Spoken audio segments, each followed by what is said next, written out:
예, 에스라서입니다. 에스라 4장 11절부터 24절까지. 에스라 4장 11절에서 24절 말씀. 예. 오늘은 유대의 부흥을 두려워하는 사람들입니다. 유대의 부흥을 두려워하는 사람들 많죠. 예. 유대의 부흥을 두려워하는 사람들. 에스라 4장 20절 말씀입니다. 에스라 4장 20절 말씀. 예, 같이 읽습니다. 또 전에는 예루살렘을 다스리는 강한 왕들이 있어서 그들이 강 건너의 모든 지역을 다스리며 사람들이 세금과 조공과 관세를 그들에게 바친 것이 발견되었도다. 유대도 한때 이래 강한 적이 있었어요. 그죠? 강한 왕들이 있었어. 전에는 강한 왕들이 있었어. 유대도 전에 이런 역사가 있었습니다. 유대의 부흥을 두려워하는 사람들, 다시 이스라엘이 강해지는 것, 유대가 강해지는 걸 이제 두려워하는 거죠. 싫어하는 사람들이죠. 잠깐 기도합시다. 주 하나님 감사합니다. 주께서 함께 해주셔서 오늘 주의 말씀을 이 아침에 충만하게 쏟아부어 주시고 간구합니다. 주의 영이 충만케 임하여 주시고 마음에 기쁨과 위로가 있도록 해주시고 모든 성도들이 주의 말씀을 통해서 또 힘을 얻게 해주시고 신선한 기름으로 기름 부어 주시길 간구합니다. 전나신 주 하나님께서 날마다 죄를 새롭게 해주시길 간구하고 또 주의 영을 충만케 해주십시오. 감사드리며 주의 성기도합니다. 아멘. 예, 오늘은 대적자들, 방해자들의 이제 아닥사스다 왕, 아닥사스다 캔비시지 왕이죠. 페르시아의 아닥사스다에게 편지를 보내고 로비스트들을 고용해서 페르시아 왕으로부터 유대인들의 성전 공사와 그 성벽 재건, 예루살렘 도시 건축입니다. 예루살렘 도시 건축을 중단하도록 명령을 받아내기 위해서 노력했다. 그러나 결국 성공을 했습니다. 당시 유대 땅에 있던 사람들은 자신들이 함께 성전 공사를 하자고 제안했다가 거절을 당하자 아예 성전 공사 자체를 불법이요 반역이란 논리를 페르시아 왕에게 전달하면서 외교전을 펼쳤습니다. 유대인들의 부흥은 왕에게 손해다. 성전 재건이나 성벽 재건은 왕에게 득이 될 것이 없다. 이들은 반역을 삼는 족속이다. 도시를 건축하고 강해지면 세금을 내지 않을 것이다. 등등의 비난과 험담을 일삼으며 외교적인 노력을 경주했습니다. 유대의 부흥을 두려워하고 그들이 강해진 것을 두려워하는 것은 옛날이나 지금이나 다를 것이 없습니다. 지금도 이스라엘 주변의 모든 나라들이 이스라엘의 부흥이나 형통을 두려워하고 싫어합니다. 마찬가지로 이스라엘은 아랍 국가들이 핵무장을 하든지 강력한 군대와 경제력을 갖는 것을 두려워하고 싫어합니다. 이 일은 주님의 재림 때까지 변하지 않을 겁니다. 예수는 우리 화평이십니다. 주님은 유대인과 이방인, 이스라엘과 아랍 민족 사이의 중간 분리벽을 허무셨습니다. 에베소 2장 14절에 그분은 우리 화평이시니라. 그분께서 둘을 하나로 만드사 우리 사이의 중간 분리벽을 허무시고 했습니다. 예수님은 유대인과 이방인 사이의 벽을 허무셨다. 중간 분리벽을 허무셨다. 예수님은 주인과 종, 주종관계, 주인과 종이란 신분의 벽을 허무셨습니다. 그러나 현실은 여전히 높은 벽, 건널 수 없는 시면의 구름 같은 단절이 있습니다. 왜 그렇습니까? 화평이신 그리스도를 믿고 받아들이지 않기 때문입니다. 예수를 믿는 유대인이나 예수를 믿는 아랍인들 사이에는 벽이 없습니다. 예수를 믿는 유럽이나 예수를 믿는 한국이나 예수를 믿는 아프리카 사람들 사이에는 유대인들에 대한 적대감이 없습니다. 예수님은 우리의 화평이시고 우리 사이의 벽을 허무셨기 때문입니다. 예루살렘의 화평을 위해서 기도하는 것은 교회의 의무고 특권입니다. 시편 122편 6절에 예루살렘의 화평을 위하여 기도하라. 너를 사랑하는 자들을 형통하려다 하십니다. 온 세상의 정치인들과 종교인들이 반유대 정책을 외교의 제1원칙으로 삼고 있는 듯이 보입니다. 이들은 유대인들을 코너로 몰아붙이고 박해하는 것을 당연하게 생각합니다. 팔레스타인 땅을 유대인들이 주지 않기 위해서입니다. 성경에 보면 이집트의 파라오가 이집트에 있는 유대인 박해 정책을 공식적으로 채택했습니다. 출애굽기 1장 8절에 10절에 이제 요셉을 알지 못하는 새 왕이 일어나 이집트를 다스리더라. 그가 자기 백성에게 이르되 보라, 이스라엘 자손의 백성이 우리보다 더 많고 강하도다. 자, 우리가 그들을 지혜롭게 다루자. 그들이 번성하고 또 전쟁이 일어날 때에 그들이 우리 원수들과 연합하여 우리와 싸우며 이 땅에서 일어나 나갈까 염려하노라.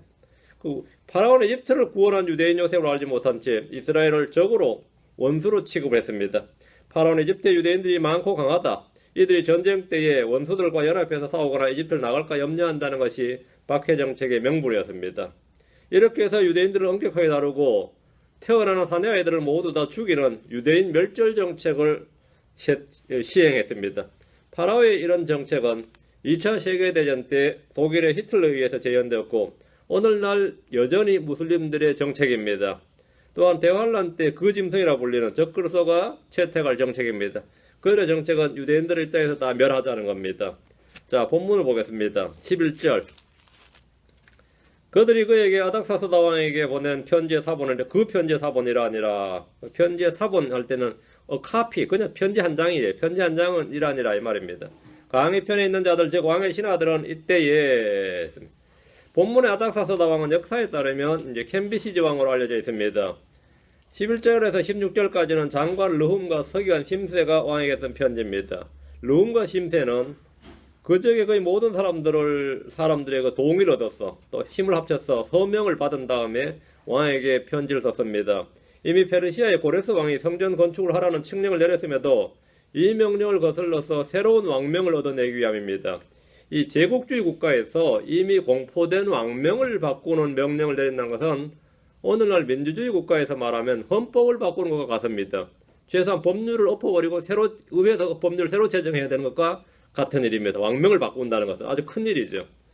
그럼에도 불구하고 이들은 고레스 왕의 재임 시절부터 꾸준히 유대인들의 예루살렘 성전 건축을 반대하는 의견을 전달하고 계속 로비를 하다가 왕이 바뀌자 왕에게 직접 유대인들을 대적하는 편지를 써서 보냈습니다. 그들은 페르시아 제국 아래에 있었기 때문에 강의 편에 있는 자들, 즉 왕의 신하들이라고 자신들을 소개했는데 이건 유프라테스 강이나 이 티그리스 강을 말한 것이 아니라 강이 편에 할 때는 요르단 강을 말합니다. 가나안 정복 때 처음 건넜던 강이 이 요르단 강입니다. 바벨론 제국이나 페르시아 제국의 모습은 훗날 적그리스도 제국의 모형이 됩니다. 지금 전 세계는 정치와 종교와 경제의 통합을 향해 나아가면서 하나의 세계, 원월드죠. 하나의 세계를 외치고 있습니다. 유엔은 지금 현재는 명목상의 기구이지만 곧 연합국가, 통일국가로서의 모습을 드러낼 겁니다. 적그리스도는 전 세계의 단일국가의 왕이 될 것이고 모든 나라의 사람들이 짐승의 통치를 받으면서 왕의 신하들이라고 자처할 겁니다. 이전 역사는 다가올 역사의 모형입니다. 12절입니다. 왕께 이것을 알리옵나이다. 곧 왕으로부터 우리에게로 올라온 유대인들이 예루살렘에 이르러 반역을 일삼는 나쁜 도시를 건축하며 반역을 일삼는 나쁜 도시 예루살렘입니다. 이미 그것에 성벽을 세우고 귀초들을 연결하여 싸우니 이건 좀 거짓말 같습니다. 아직까지 성벽 연결 안 됐죠. 이건 느헤미야 때 됩니다. 성벽을 세우고 귀초를 연결하여 싸우니 이렇게 장관 르훔과 심세는 아닥사스다 왕에게 왕께 이것을 알리옵나이다 하면서 아주 중요한 첩보를 아니면 중요한 정보를 지금 제공해 준 겁니다. 이 마치 반역자들 고소하고 처단해 달라는 편지를 보내듯이 유대인들에 대한 험담을 쏟아냈습니다. 편지의 사본을 보면 이렇습니다. 곧 왕으로부터 우리에게 올라온 유대인들이 예루살렘에 이르러 반역을 삼는 나쁜 도시를 건축하며 이미 그것에 성벽을 세우고 귀초들을 연결하여 싸우니 이거 굉장히 중요한 문제고 심각한 문제라는 겁니다. 그 지금 이 페르시아 왕이 이란이거든요. 그 이란의 수상국에 있는 왕이 변방에 있는 유대가 뭐 예루살렘은 정복 전쟁을 막 하던 왕들은 잘 알지만 다른 사람은 잘 몰라요. 그 다음 왕들 이런 사람들은 지금 왕 같은 경우도 마찬가지죠. 그래 여기 보고를 하는 겁니다. 마치 미국의 대선 후보들한테 코리아 하면 말이죠. 코리아가 어디 붙어 있는지도 모르는 이 대선 후보들이 많거든요. 코리아가 코리아 전 세계 다 이야기가 외교전 하면 미국 대통령 후보들은 전 세계 200개 나라 정도를 다 알아야 돼요. 200개 나라를 어떻게 알아요? 대충 그냥 큰 나라 이렇게 이야기하는 거지. 그래서 이거 분류를 나누었죠. A1 국가 하면 유럽의 중요 국가, 뭐 다음 B 국가 하면 그다음 국가, 뭐 C 국가 하면 아랍 국가 이렇게 나눠가지고 문서를 막 써요. 그래서 쓰는 거 보면. 근데 뭐 예를 들어서 뭐 한국 하면 코리아 하면 어디 있는 나라야 어디 있는 나라인데 근데 그때 보고받고서야 아는 시기지. 그래서 이 아닥사스다 왕한테 예루살렘 건축한다 그러면 예루살렘이 어디 있는데 예. 지금 이 제국이 말이죠. 128개 영토를 지금 다스리고 있는 이런 나라였어요. 지금 이란이. 그 이제 상세하게 보고를 하는 거예요. 지금 상세하게. 그럼 지금 하는 말이 곧 왕으로부터 우리에게 올라온 유대인들이 예루살렘에 이르러 반역을 삼는 나쁜 도시를 건축하며 이미 그대 성벽을 세우고 기초들을 연결하여 싸우니 있는데 유대인들이 이제 간신히 성전의 기초를 놨을 뿐입니다.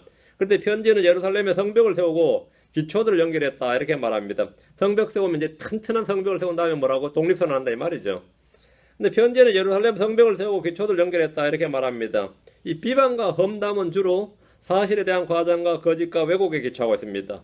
왕으로부터 우리에게 올라온 유대인들, 이 표현은 주객이 전도된 말입니다. 유대인들은 자기들의 땅에 돌아온 것이지, 자기들의 땅에 돌아온 것이지 그들에게로 올라온 것이 아닙니다. 이들은 예루살렘을 걸어서 반역을 삼는 나쁜 도시 이랬는데, 지금 유대인들은 이 도시를 유대인의 심장부다 이렇게 말합니다. 예루살렘을 수복하는 걸 굉장히 꿈으로 알고 있죠. 지금 현재도. 전쟁으로 수복했으면 별로 수복했죠. 근데 옛날에도 예루살렘을 한번 수복한 적이 있는데 막 국제사회에서 돌려주라고 막 압력을 가해가지고 그런 거지. 지금도 유대인들이 마음만 먹으면 뭐 일주일 안에 예루살렘을 수복하죠. 일주일도 안 걸립니다. 지금 현재 마음만 먹으면. 근데 예루살렘을 세 등분으로 지금 나눠놨죠. 예루살렘을 못 차지하는데, 예루살렘이라는 도시가 굉장히 중요한 도시입니다. 이 유대인들은 예루살렘만 수복하면 당연히 여기다 성전 짓고 지금 성벽 재건하죠. 그 유대인은 심장부다 이거. 무슬림과 캐톨릭은 이 도시를 뭐라 그래요? 자기들 성지다 그래요. 우리의 성지라 그래요. 예루살렘을. 예루살렘은 유대교와 무슬림과 캐톨릭과 개신교 등 거의 모든 종교에서 성지라고 주장합니다. 예루살렘 여행을 뭐라 그러죠? 성지순례라 그러잖아요. 오늘 개신교도들도 성지순례라 그런단 말이죠. 성지. 그 십자군 전쟁의 슬로건이 무슬림이 예루살렘을 점령했다는 거였어요. 무슬림이 예루살렘 점령했다. 캐톨릭 입장에서 이건 용납할 수가 없는 일이다. 그래서 유럽의 왕들을 막 동원해가지고 성지를 회복하자. 이게 십자군 전쟁의 슬로건이었습니다. 성지 회복, 예루살렘을 회복하자 이 말이었어요.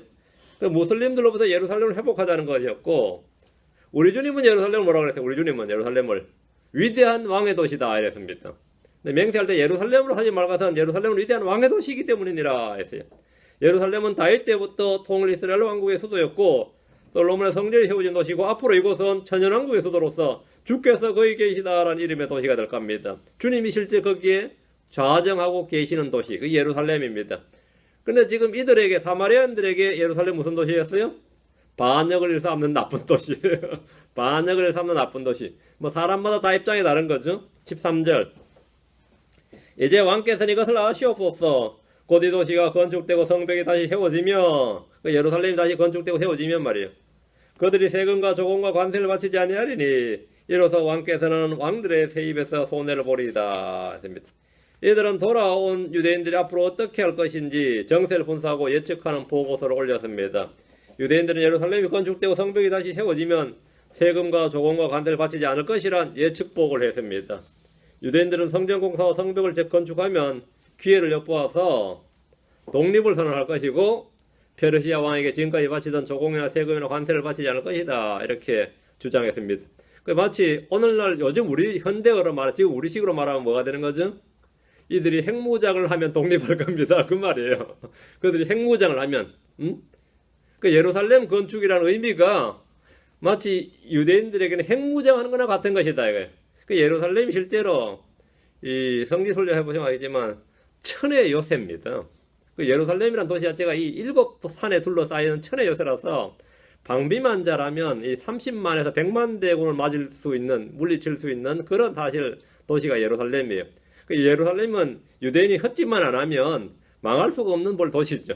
망할 수가 없는 도시인데, 이제 바빌론 때 망했고 로마에게 작살이 난 적이 있습니다. 그때 완전히 박살이 났는데 하나님이 그 땅을, 그 도시를 내준 겁니다. 뭐 다른 이유가 없어요. 근데 하나님이 내주신 거죠. 그래서 이제 이 사마리아 사람들도 예루살렘 도시가 다시 건축되고 말이죠. 성벽이 착 재건돼서 여러분이 아는 진짜 막 그 남한산성 같은 그런 산성 정도 수준이 아니라 절벽에 진짜 착각까지 이런 듯이 성벽이 착 재건되면 말이에요. 옛날 공성제는 말이죠. 밑에서 그렇게 높은 산에 저걸 잘 못합니다. 대포 같은 게 있는 게 아니기 때문에. 그래서 그러면 얘들을 독립선언 해버린다는 거예요. 야, 그 일리 있는 말이에요, 실제로. 그래서 그러면 독립선언 해버리고 세금 안 내고 이렇게 할 것이다 이거. 근데 이거는 역사에 있다 이거예요. 그래서 왕이 성벽 제거를 중단해야 된다. 지금 중단 안 하면 위험하다. 이로써 왕께서는 왕들의 세입에서 손해를 보리다. 그래서 이렇게 되면 왕은 돈 못 받는다 이쪽에서. 반역을 삼는 나쁜 도시 예루살렘의 성벽이 재건되면 유대인들은 독립을 선언할 것이고 세금을 내지 않을 것이란 단순한 이 논리는 이 위정자 입장에서 볼 때는 심각한 내용이 아닐 수가 없는 겁니다. 들어보니까 이게 보통 문제 아니구나. 이건 심각한 내용이죠. 또 이런 작은 도시에서 말이죠. 한번 반역이 일어나면 이게 도미노 현상이라서 제국이 위험한 거죠. 그러니까 중국이 지금 55개 민족이 55개인가 56개인가 60개는 덜 될 겁니다. 55개 소수 민족이 한족을 중심으로 차이나가 된 겁니다. 근데 그 일을 한 사람이 제일 처음 한 사람이 진시황제고 제일 마지막으로 한 사람이 모택동이에요. 그러니까 중국인들에게 모택동은 진시황제급인 겁니다. 근대에 이르러서 그 일을 해낸 사람이니까. 맞죠? 뭐 인권이고 뭐 그건 나중 문제고 중국 입장에서는 55개 민족을 하나로 뭉쳐서 지금 차이나를 만들었다는 거죠. 그건 엄청난 이야기예요. 근데 어느 소수민족 하나가 예를 들어 만주족 우린 청나라의 부흥을 하면서 독립을 했다고 칩시다. 그럼 나머지 50개 정도는 그냥 와르르 무너진다 이 말이에요. 그럼 어떻게 되겠어요? 안 되는 거죠. 그러니까 지금도 어디죠? 중국이 지금도 뭐 분신자사라고 하는 거 있죠. 저 위구르 지역 그런 거 있죠. 그 위구르 지역은 자치 독립을 해야 돼요. 티베트도 마찬가지고 중국과 완전히 다른 나라입니다. 종교도 다르고 모든 게 달라요. 땅도 저쪽에 있고. 근데 왜 독립 허용 안 하냐 하면 막 진압하냐면 하나 독립해버리면 나머지 민족들이 그냥 와르르 가는 그 도미노 현상을 두려워하는 거죠. 그러되면 제국이 중국 유지가 안 된다 그래 지금. 그와 마찬가지로 페르시아가 아무리 제국이 100개가 넘는 민족이 지금 영토가 지금 돼 있는데 인도까지 지금 당시 페르시아가 인도까지 지금 점령을 하고 있었어요. 근데 이런 나라가 처적은 예루살렘이 독립해버리면 다른 민족들도 예루살렘도 하는데 이래 되는 거죠. 예루살렘도 하는데 소비에트 연방제국이 무너질 때 한번 보세요. 옆에 우크라이나까지 독립해버리잖아요. 소련이 얼마나 황당했겠어요. 그 나라 같지도 않은 우크라이나가 독립했다는 데서 소련이 지금도 황당해 하거든요. 러시아가. 우크라이나가 나라냐? 이런단 말이죠. 우크라이나 사람들은 열받겠지만 완전히 소비에트 그냥 러시아만 남기고 싹 무너지는 것처럼 그렇게 되는 겁니다. 지금 그 논리를 지금 페르시아 왕에게 딱 편지를 써서 보내준 거예요. 반역을 사는 이 나쁜 도시 예루살렘이 재건되면 그렇게 된다는 거죠. 복음서에 보면 유대인들 중에는 이 로마의 세금을 내는 것을 거부했던 이들이 나옵니다. 뭐 열혈당원 이런 사람들은 로마의 세금 내는 걸 거부했는데 그들은 예수님께 와서 자기들이 로마 황제, 이 로마 당국에 세금을 내는 것이 율법에 맞느냐, 정치가 아니라 모세 율법에 맞는지를 예수님에게 물은 적이 있어요. 마태복음 22장 17절에 그러즉 선생님은 어떻게 생각하시나이까 우리에게 말씀해 주소서. 카이사르에게 공세를 바치는 것이 율법에 맞나이까? 맞지 아니하나이까? 그늘 카이사르가 로마의 황제인데 그냥 황제가 아니라 자신을 신이라 그랬단 말이죠. 자신을 신이라 일컫는 이런 황제에게 이런 모독, 이 신성 모독적인 황제에게 우리 선민인 유대인들이 세금을 내는 게 맞느냐 이래 된 거예요. 예수님이 뭐 카이사르가 누군지 몰라서 지금 그런 거 아니죠. 근데 이것은 단순한 질문이 아니라 예수님을 시험하는 사악한 질문이었습니다. 그때 예수님의 답변이 뭐였냐 이거예요.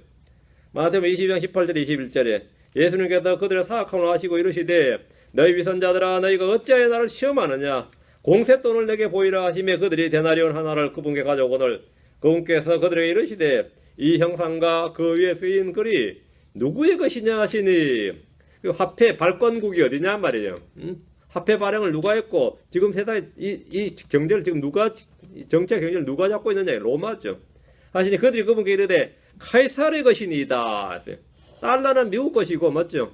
원화는 한국 것이고 에나는 일본 것이고 이 에나 보여주면 이걸 일본 거죠. 이거는 원화를 보여주면 한국 거죠. 달러는 누구 거냐 이거 미국 거다 말이죠.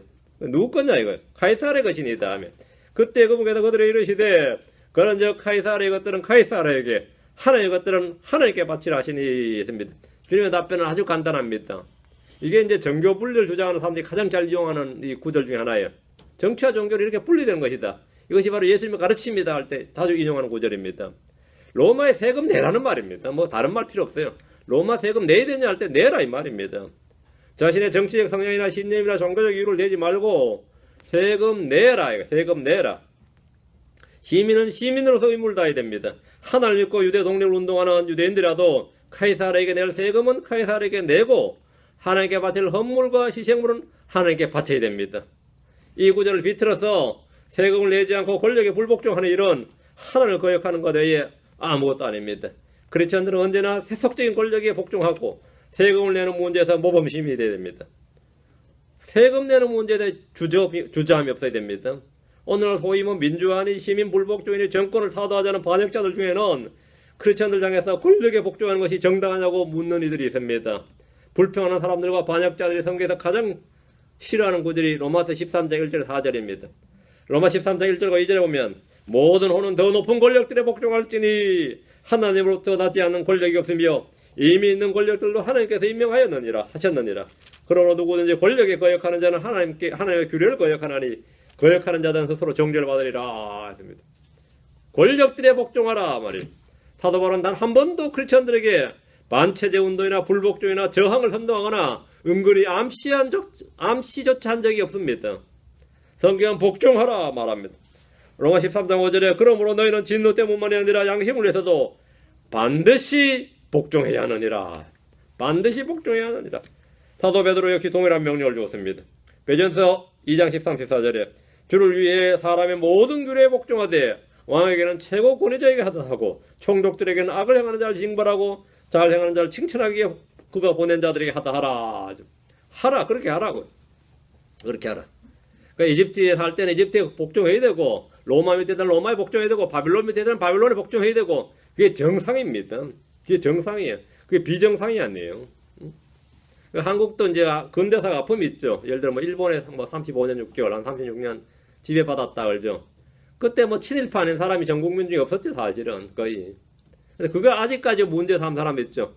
그 사람들 30몇 년 전, 그때 그 당시 살았으면 제일 친일했을 만한 사람들이 지금 보면 뭐 자기가 그때 살았으면 마치 뭐 반일 독립운동 했을 것처럼 떠드는 사람들이 있어요. 사람 안 살아봤으니까 모르지. 그때 친일했던 사람 욕하느라고 지금도 뭐 친일 인명사전 만들고 뭐 그런 거 하죠. 과거사 청산하고. 그런 거 하는 거지만, 만약 지금 그렇게 돼도 크리스천들은 그 반체제 운동, 반민족, 반국가 그런 거 하는 거 아닙니다. 크리스천은 그거 상관없는 거예요. 그게 진짜 정교 분리죠. 로마 제국이 기독교를 탄압할 때 등장한 논리 중에 하나도 얘들은 세금을 내지 않는다요.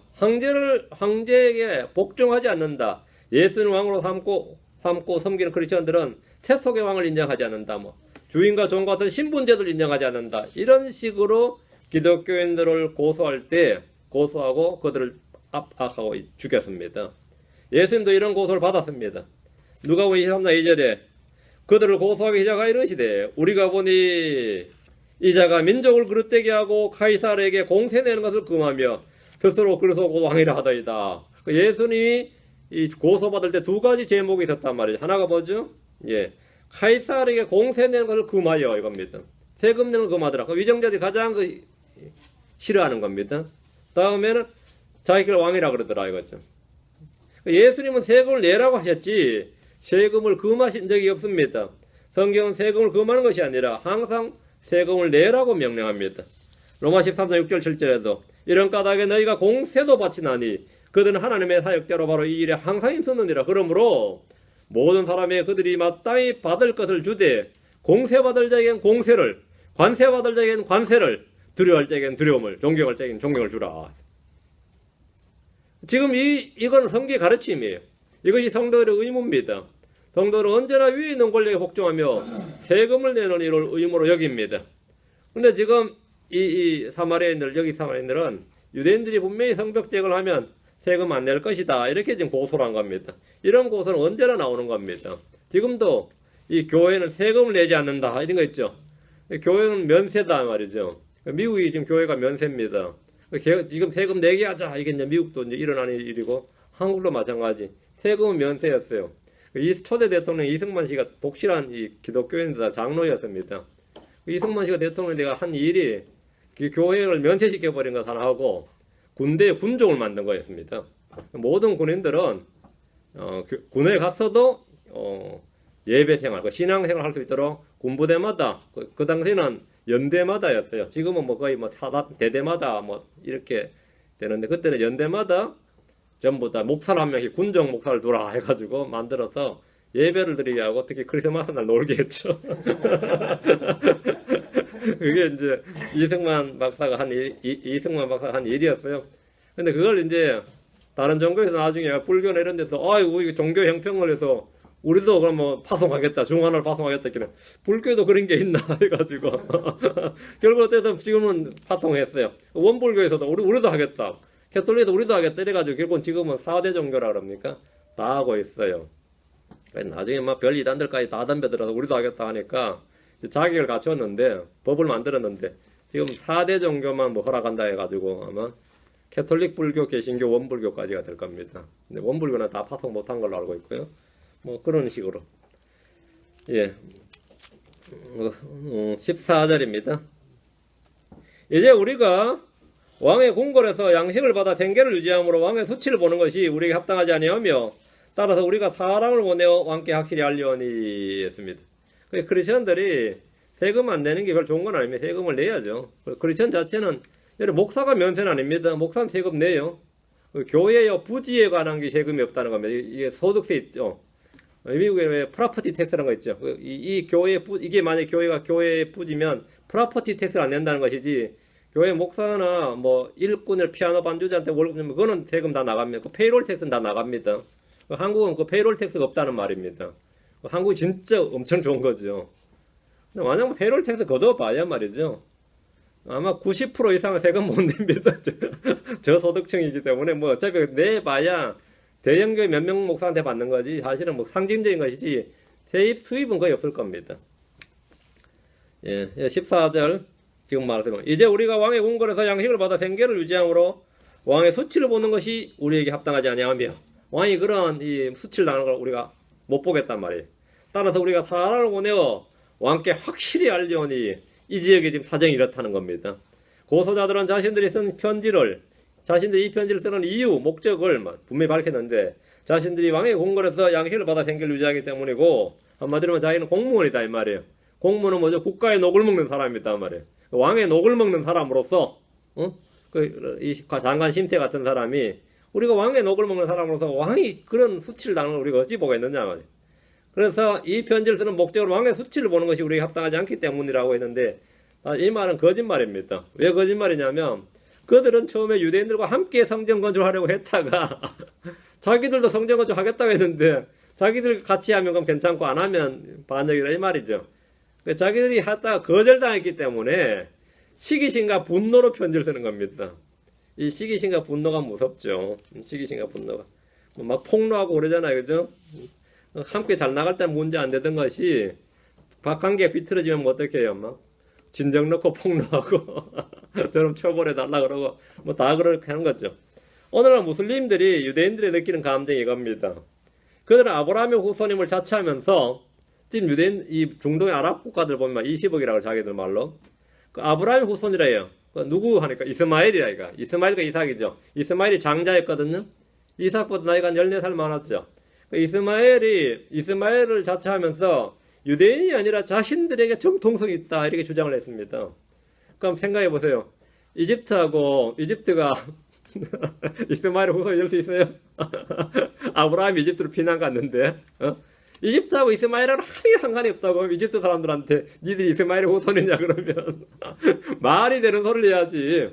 그러면 이라크 사람한테 너희가 이집트의 후손이야. 아브라함 우리 땅에서 간 사람인데 이라크가 어떻게 이스마엘 후손이 될 수가 있어요? 될 수가 없죠. 그럼 이란 사람은, 시리아 사람은 말 같잖아 소리 하지 말아죠. 한마디로 말하면 그들이 어떻게 이스마엘의 후손이 될 수가 있어요? 아브라함은 그들하고 도대체 뭔 상관이냐고. 아브라함이 갈대 우르에서 나간 사람이에요. 거기 살다가 나간 사람이라고. 그러다 바다나람 거쳐가지고 가나안 땅 갔다가 이집트까지 갔다가 다시 돌아와서 가나안에 정착한 사람인데 그 아랍에 살던 사람들이 무슨 이 아브라함의 후손이 있어요. 아브라함보다 연배가 다 높은 사람들인데 안 그래요? 아브라함 후손이 될 수가 없죠. 그 중에 몇몇이 아브라함 후손이 있죠. 예를 들어 이스마엘의 자손이라든가 이삭의 에서의 자손이라든가 이런 사람들이 아브라함 자손이고 미디안 광야에 있던 사람들이 이제 아브라함의 자손이고 뭐 이런 사람들이 있는데 섞여 있는 건 맞지만 20억 지금 무슬림 20억 중에서 예를 들어 인도네시아도 무슬림 국가거든요. 인도네시아 사람들한테 니들하고 아브라함하고 뭔 상관이냐 그러면 동남아의 인도네시아 사람이 대체 아브라함하고 뭔 상관이 있어요? 대체 뭔 상관이냐고. 전혀 상관이 없지. 그런데 이들이 항상 이스마엘을 자처하면서 유대인들이 아니라 자신들에게 정통성이 있다는 거예요. 이들은 유대인들이 잘 되는 꼴을 못 봅니다. 이들은 유대인들의 성전 건축이나 성벽 제거는 물론이고 영토 확장을 전혀 원치 않습니다. 지금 아랍 국가들이나 유럽, 미국 등이 이스라엘의 영토 확장을 조금도 원치 않는 것 같습니다. 겨우 전쟁해가지고 좀 영토 좀 뺏어 놓으면 돌려주라고 막 압력가에다 또 뭐 가자지구 돌려준다, 뭐 그저 서한 해안 지역 돌려준다, 뭐 그런 거예요. 심지어 이스라엘이 침략해서 자기 방어를 하는 것도 뭐라 그러냐, 언론에서 뭐라 그러죠? 자기 방어인데 이스라엘의 폭력을 보라. 이스라엘의 만행을 보라고 뭐 전 세계 떠들어버려요. 이 자기 방어조차도 폭력이라고 규정하고 규탄을 합니다. 그럼 수십억 인구에 둘러싸인 나라가 자기 방어를 안 하면 뭐 죽으란 말이에요. 방어를 해야지. 거기에 대해서 동정적 여론은 하나도 없습니다. 이스라엘이 이렇게 무고한 사람들 죽인다, 이거는 많죠. 그들이 이스라엘 사람 때려 죽인 것에 대해서는 절대 보도 안 합니다. 절대 보도 안 해요. 지금 여러분도 보시죠. IS 뭐 하고 시리아 반전을 해서 이 시리아에 지금 100만 이상이 지금 난민이 되는데 그 시리아에서 그 옆에 있는 자기 형제 국가인 무슬림 나라들 놔두고 왜 유럽으로 넘어와요? 그것도 지중해를 건넜어. 그 어떤 나라가 자기 형제 국가라는 같은 무슬림인 시리아 난민을 받아줍니까? 그리고 시리아 난민들이 사우디아라비아나 이라크나 이란으로 가려 그래요. 안 가잖아. 독일로 간다잖아. 독일로. 독일하고 지들하고 무슨 상관 있는 나라예요. 그죠? 전부 완전히 헛소리란 말이에요. 전부 다. 15절입니다. 4장 15절. 왕의 조상들에 관한 기록책을 찾아보게 하소서. 역사를 보라는 겁니다. 그리하시면 그 기록책에서 이 도시가 반역하는 도시로서 왕들과 여러 지방에 해를 끼친 것과 또 옛날에 그들이 바로 그 안에서 반란을 일으킨 것을 왕께서 찾아내고 아시리이다. 그런 까닭에 이 도시가 멸망했나이다. 고소자들은 왕에게 이전 역사를 보라고 했습니다. 유대 역사는 반역 역사란 겁니다. 왕의 조상들에 관한 기록책을 찾아보게 하소서 했는데 바벨론이나 아시리아나 페르시아 역사책에 기록된 이스라엘은 반역을 삼는 민족이라고 되어 있을 것이고 또한 아시리아의 사네립은 예루살렘을 침략했다가 대피한 경험이 있습니다. 그때 아시리아가 망했어요. 바벨론이 유대를 점령했을 때 유대 왕들은 대언자들의 말을 무시한 채 부단히 반역을 도모했던 기록이 있습니다. 이들은 이런 역사 기록들을 찾아보고 이들이 다시 예루살렘을 재건하지 못하도록 왕에게 권면하면서 자신들의 주장이 합리적이고 정당하다는 근거로 삼았습니다.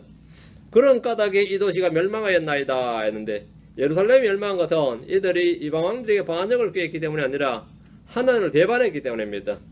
예레미야 40장으로 한번 가봅시다. 예레미야 40장 2절 3절입니다. 예레미야 40장 2절 3절. 예. 예레미야 40장 2절 3절 보면 느부갓네살 왕의 호위대장이 경호실장이죠. 호위대장이 느부사라단이라는 사람이 있습니다. 그 느부사라단이 예레미야한테 한 말이에요. 느부사라단이 예레미야한테 하는 말이 4장 2절 3절 예레미야 4장 2절 3절 호위대장이 예레미야를 데려다가 그에게 이르되 호위대장이 예레미야한테 예레미야가 호위대장한테 말하는 게 아니라 반대예요. 이방인 호위대장이 예레미야에게 말하기를 대언자 예레미야에게 말하기를 말이죠. 주 내 하나님께서 이 재앙을 이곳에 선포하시고 이제 주께서 그것을 가져오사 친히 말씀하신 대로 행하셨으니 이는 너희가 주께 죄를 짓고 그분의 음성에 순종하지 아니하였기 때문이라. 그러므로 이 일이 너희에게 임하였느니라. 침략자인 느부사라단이 지금 이렇게 대언자 예레미야에게 왜 예루살렘 멸망했는지 말해주는 거예요. 너희가 주의 음성에 순종하지 않았기 때문이다. 주님께서 우리를 데려다가 이것을 치게 하신 이건 주의 뜻이다. 이렇게 지금 대언자 예레미야에게 지금 말을 해준 겁니다. 누가 대언자인지 모르겠다, 그죠? 누가 대언자야 지금? 응? 바벨론 왕의 호위대장이 예루살렘을 정복한 후에 대언자 예레미야에게 이 도시가 멸망한 이유가 주 하나님께서 이곳에 재앙을 선포하셨고 유대인들이 주께 죄를 짓고 그분의 음성에 순종하지 않았기 때문에 뭘 정확히 알고 말해줬습니다. 이는 대언자들이 한 말과 정확히 일치합니다. 이스라엘이나 유다가 멸망한 것은 언제나 그들 자신의 죄와 불법 때문이지 다른 외부적인 요소 때문이 아니란 겁니다. 이게 굉장히 중요합니다. 마찬가지로 오늘날 교회나 크리스천이 많은 것도 마찬가지입니다. 우리는 외부의 적이 아니라 항상 우리 안에 있는 죄와 불법과 불신과 세속화와 불순종이 우리를 약하게 하고 망하게 하는 겁니다. 모든 멸망의 원인은 우리 밖에 있는 무엇이 아니라 우리 안에 있는 거예요. 우리 안에 있다는 겁니다. 우리의 죄 때문이다 이거야. 우리 속에는 불신과 불순종 때문이다. 우리 속에는 반역 때문입니다. 우리 자신이 이거 정확히 알아야 됩니다. 성도들이 걸핏하면 세상 탓하고 조상 탓하고 친구 탓하고 집안 탓하고 사회 부정부패를 탓하는 것도 사실은 자신의 무지와 불신을 드러내는 것밖에 이 바보 선언에 불과합니다. 절대 그렇지 않다는 겁니다. 문제는 우리 밖에 있는 것이 아니라 언제나 내 안에 우리 안에 있습니다. 지금 나의 불행은 다 내 탓이에요. 응? 사람들이 자기 잘 되는 건 다 자기 잘난 맛이고 자기 잘못된 건 다 남 탓이라 그러죠. 그렇죠? 자기 잘 되는 것은 전부 주님 은혜고 자기 잘못된 건 전부 자기 탓입니다. 다 내 탓이다 이거예요. 밖에 원인이 있는 것이 아니라 안에 원인이 있습니다. 내가 왜 이렇게 살고 있느냐 이거예요. 왜 그러냐 다 보면 남 이야기할 거 없다 이 말입니다. 내 안에 있다 내 안에. 16절입니다. 다시 에스라로 와서 4장 16절. 에스라 4장 16절. 우리가 왕께 확실히 알리오니 이 도시가 다시 건축되고 그것의 성벽이 세워지면 이것으로 말미암아 왕께서는 강희편에서 아무것도 소유하지 못하시리다 하였더라. 이들은 예루살렘이 다시 건축되고 성벽이 세워지면 페르시아 제국에서 벗어나서 유대가 독립할 것임을 왕에게 보고했는데 유다는 세상의 어떤 민족보다 독립 성향이 강한 것은 사실입니다. 이들은 자치정부 정도로 만족할 수 없는데 이는 종교가 완전히 다르기 때문입니다. 이스라엘은 모세 율법을 국법으로 삼고 하나님을 왕으로 삼는 제사장 민족입니다. 그런 그들이 이방 왕에게 머리를 숙이고 조공을 바치는 일은 수치로 여깁니다. 이런 특징을 잘 아는 그 땅에 살던 주변의 사람들은 페르시아 왕에게 이 점을 집중적으로 알렸습니다. 유대가 부흥하거나 강해지면 반역하고 독립을 추구할 것이 분명하므로 아예 처음부터 그들이 부흥하지 못하도록 종교적 구심점인 성전 건축과 예루살렘 건축을 막아버리자 이 말입니다. 이거는 점령국가의 외교정책에 관한 겁니다. 이 뭐냐면은 이 점령국가 소위 말하는 이 지배국가에서는 그 나라에 대한 정책이 있는데 이놈들이 어떻게 되면 반역한다 아니면 커지면 뭐 한다 뭐 이런 거 당연히 생기는 거죠. 그렇죠? 뭔가 생겨요. 그런데 지금 이 페르시아 입장에서는 유대가 그렇다 말이죠. 페르시아 왕은 그 점을 잘 모르는 것 같은데 그 점을 알게 해주겠다. 이게 지금 사마리아 사람들의 말이에요. 이걸 알게 해주겠다 이거야. 그러니까 유대가 부흥하거나 강해지면 분명히 독립 추구하고 뻔한데 근데 그걸 못하게 하는 방법이 뭐냐? 구심점을 종교적 구심점인 성전 건축을 없애버리고 그들의 정치적 구심점인 예루살렘 성벽을 재건하지 못하게 하면 영원히 뭐가 된다? 쫄자로 남는다 이거예요.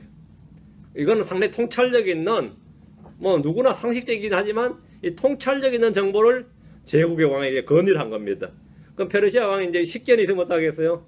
아, 그 말에 일리가 있도다 이래 되겠죠. 뭐 그래 되는 겁니다. 자, 17절. 그때 왕이 장가 르움과 서기관 심세와 사마리아에 가는 그들의 동료들 중에 남은 자들과 강 건너에 남아있는 사람들에게 답장을 보내 이르되 보내는 일러스되 평강의 때에 설지어다. 17절에서 22절은 왕이 답장을 써서 보낸 편지입니다. 왕은 편지를 받고 무시한 것이 아니라 그에게 합당한 조치를 내리고 그들에게 힘을 주는 답장을 써주었습니다. 아닥사스다는 고레스 왕이 아니었습니다. 18절. 너희가 우리에게 보낸 편지를 내 앞에서 분명하게 낭독시키고 왕은 사마리아 사람들에게 받은 편지를 왕 앞에서 분명히 낭독시켰는데 이는 왕이 그 내용을 정확히 들었음을 확증하는 바입니다. 왕에게 올라온 편지를 왕 앞에서 낭독시켰다는 것은 편지의 내용을 심각하게 받아들였다는 증거입니다. 옛날에 다들 이제 왕에게 뭐가 올라오면 신하가 읽죠. 왕 앞에서 왕이 직접 보는 게 아니라 읽어라 이래야 되는 거죠. 그럼 이제 듣고 이제 명령을 내린 건데 보통 대부분의 편지는 실무진에서 해결되기 마련인데 왕 앞에서 낭독하게 할 정도면 이 문제는 신하들이 아니라 왕이 직접 명령을 내려야 될 사안이다 이겁니다. 이 일은 고레스 왕이 내린 칙령을 뒤바꾸어야 되는 것, 전임 왕이 내린 칙령을 바꾸어야 되는 왕명이기 때문에 아주 중차대한 문제였고 이 외교 문서가 되기 때문에 왕이 직접 듣고 명령을 내려야 되는 사안이었습니다. 19절. 내가 명령하고 찾아보게 하니 옛날에 이 도시가 왕들을 거역하고 폭동을 일으켰고 그 안에서 반역과 반란이 있었으며 예루살렘에 대해서 조사해봤다 이거예요. 아닥사스다는 편지에 적힌 고소 내용에 대해서 확인을 했습니다. 왕의 보고에서 역사를 뒤져 예루살렘이 어떤 도시인지 그들이 반열을 삼는 나쁜 도시인지를 직접 확인을 했습니다. 확인해 본 결과 옛날에 예루살렘의 왕들을 거역하고 폭동을 일으켰고 그 안에서 반역과 반란이 있었음을 확인했습니다. 특히 이제 이 바벨론 느부갓네살 때 이게 많았죠. 시드기야 왕 때까지. 이 바벨론 왕에게 특별히 여러 번 반역을 했습니다. 아닥사스다 왕은 유대인들이 포로오기 전에 했던 역사를 본 겁니다. 70년의 포로기를 거쳤고 그 이후에 전임 고레스 왕이 내린 칙령을 전혀 보지 않았습니다. 20절. 또 전에는 예루살렘을 다스린 강한 왕들이 있었어. 그들이 강 건너의 모든 지역을 다스리며 사람들이 세금과 조공과 관세를 그들에게 바친 것이 발견되었도다. 그 옛날 역사까지 한번 쫙 훑어본 겁니다. 또 전에는 다윗과 솔로몬, 여호사밧, 요시야, 히스기야, 아사 같은 왕들이 있었는데 주변 나라들을 제압하고 세금과 조공과 관세를 받았습니다. 이 나라가 한때 그 지역의 패권 국가였다 이거예요. 작은 아주 힘없는 국가가 아니라 한때 그 지역에서 나름 맹주 역할을 하더라 이거예요. 유대가 실제 그랬었죠. 간왕들이 있었단 말이에요. 이것은 먼 과거 역사를 본 겁니다. 한때 예루살렘에는 강한 왕들이 있었습니다. 페르시아 왕은 역사를 통해 유대 예루살렘은 위험 요소가 다분하다는 것을 확실하게 인식하게 되었습니다. 21절 이제 너희는 명령을 내려 이 사람들이 이 일을 중단하게 하고 내가 다른 명령을 내릴 때까지 이도시를 건축하지 못하게 하라. 아닥사스다는 편지의 내용이 헛된 것도 아니라 사실에 근거한 신빙성 있는 내용이라 판단해서 성전 건축을 중단하도록 명령을 내렸고 별도의 명령이 있을 때까지 그 별명이 있을 때까지 예루살렘을 건축하지 못하게 했습니다. 대적자들의 승리입니다. 1라운드에 승리한 거예요. 이들이 이제 의기양양해지겠죠. 주의 일을 하는 주의 백성들이 주의 뜻대로 순종해서 하는 일이라고 해서 항상 무사태평하고 형통한 것이 아닙니다. 때로 일을 하다가 대적자들의 방해를 받거나 하지 못하게 될 때도 있고, 그럼 또 이 사람들은 절망해서 하나님의 뜻이 아니라고 판단하는 이들도 있습니다. 하나님의 뜻이면 왜 이렇게 되겠냐 이거죠. 하나님의 뜻이면 안 되는 일도 막 돼야지, 되는 일도 안 됐다, 이건 뭔가 문제 있다 이거죠. 주의 뜻은 환경에 따르지 않고 기록된 말씀에 따릅니다. 오늘 한국의 크리스천들이 얼마나 영적 분별력이 없느냐 하면 주로 환경을 따라요. 그 일이 잘 풀리면 선풍에 뒀다는 데 가면 뭐죠? 이건 나 주의 뜻이야. 일이 탁 막히면 뭐죠? 주의 뜻이 아니라. 그보다 좀 나은 사람은 마음의 평안이 있으면 주의 뜻이야. 마음의 평안이 없으면 주의 뜻이 아니다 이거예요. 왜 이래 마음이 불안한고 이러면 뭐죠? 그건 주의 뜻이 아니라는 거예요. 왜 이래 마음이 평안해 그 중에 그럼 주의 뜻이라는 거예요. 그렇게 판단한 게 아니고 주의 기록된 말씀에 따라 판단하는 겁니다. 주의 말씀에 따라. 우리의 판단은 언제나 기록된 말씀에 근거해야 되지 경제사정이나 주변 환경이나 나의 기분에 따라서는 안 됩니다. 예를 들어 여러분 그런 식으로 하자면 사도 바울 같은 사람은 말이죠, 전도행 못하는 거죠. 막혔도다, 이제껏 막혔도다, 뭐 이런 게 얼마나 막혔도다. 어? 그럼 구약의 다윗 같은 사람은 기름 부음 받고 나서 왕 됐어요? 몇십 년간 쫓겨다녔는데 그 환경으로 자기 마음으로 판단해. 마음이 불안하고 심히 번민하고 이런 게 한두 번이 아니죠.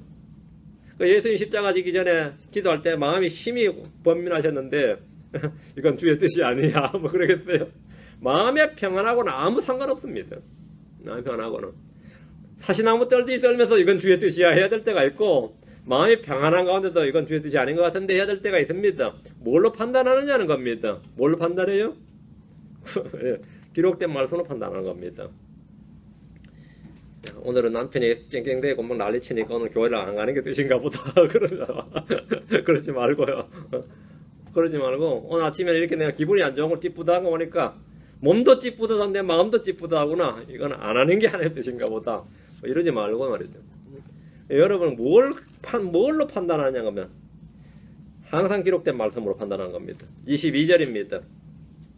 이제 주의를 기울여 너희는 이 일을 행하는 것을 그르치지 말라. 어찌하여 손해가 자라서 왕들에게 해를 끼치게 하려 하였더라. 아닥사스다는 고레스 왕의 칙령을 뒤엎는 명령을 내렸습니다. 그는 명부이나 나라 위신보다 국익을 위해 냉철한 결정을 내린 겁니다. 유대의 부흥은 득이 될 것이 없다고 판단했고 후대에도 좋지 못하다고 판단했습니다.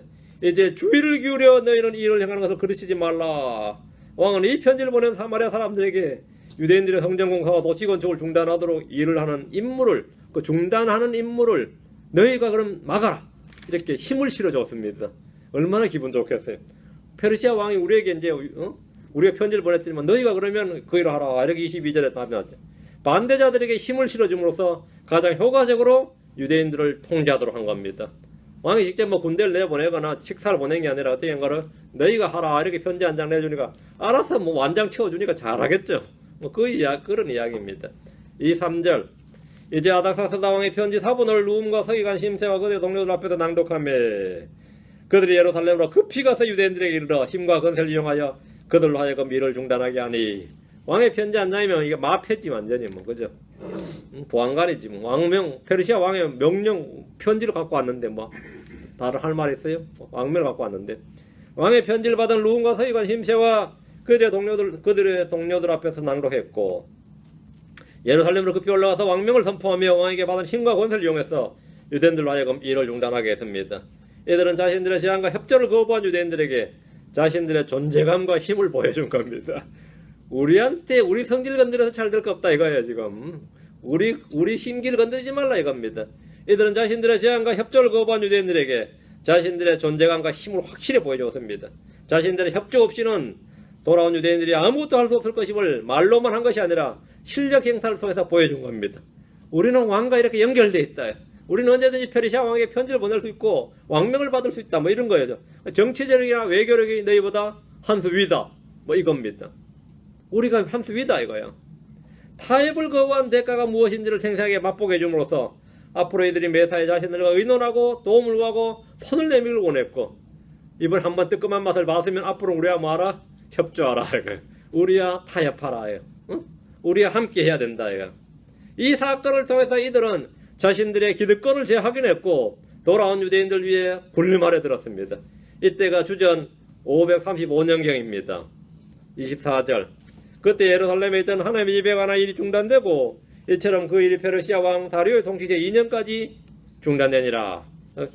캔비시지에 있었고 그 다음에 한 100일 정도 한 왕 이름이 스메르스인가 하여튼 아주 짧게 왕 한 사람이 한 명 있고 다음에 다리오 왕이에요. 그 사람 이름은 잘 안 나와요. 와서 한 석 달 정도밖에 왕을 못했기 때문에 캔비시지 왕 다음에 다리오 왕인데, 예루살렘의 성전 공사 이렇게 중단이 되었고 백성들은 각자 자기 도시로 돌아가서 자기 집을 짓고 포도원을 갖고 왔습니다. 근데 이게 사실 은혜예요. 응? 돌아와서 막 불붙는 마음에 성전 건축을 했지만 사실 경제력도 안 됐고 힘도 없었습니다. 15년 정도 이제 자기 땅 가꾸고 포도원 가꾸고 자기 집 짓고 하면 어떻게 되는죠? 좀 여유가 생기는 거죠.